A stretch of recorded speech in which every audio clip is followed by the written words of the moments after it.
जय जवान जय किसान जय गौ माता। मारू नाम सोलंकी नरेन्द्रसिंह पर्वतसिंह, गाम वल्लभपुर, तालुको शहरा, जिल्ले पंचमहाल। हूँ पहला रासायनिक खेती करतो हतो। छेल्ला 5 वर्षथी प्राकृतिक खेती करूँ छूं आत्माना गाइडलाइन्सथी। अत्यारे 5 वर्षथी मारे पुष्कळ नफो थयेल छे। पहला रासायनिक खेती करता था त्यारे हूँ रासायनिक खेती में मारे 50 થી 60 हज़ार जेटलो खर्चो थतो हतो वार्षिक।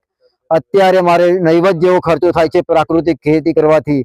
प्राकृतिक खेती ની અંદર ઘન જીવામૃત, બીજામૃત દરેક આયામોનો ઉપયોગ કરું છું અને મારે પહેલા વર્ષથી જ મને પુષ્કળ પ્રમાણમાં ઉત્પાદન મળેલ છે। કોઈ આડઅસર થયેલ નથી।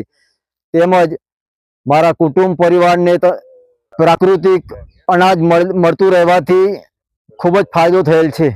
જ્યારે હું રાસાયણિક ખેતી કરતો ત્યારે મારે ખર્ચો એટલો વધી જતો હતો કે મને કોઈ નફો મળતો ન હતો। જ્યારે પ્રાકૃતિક ખેતી કરું છું ત્યારથી મારે લાખો રૂપિયાની આવક થઈ રહી છે।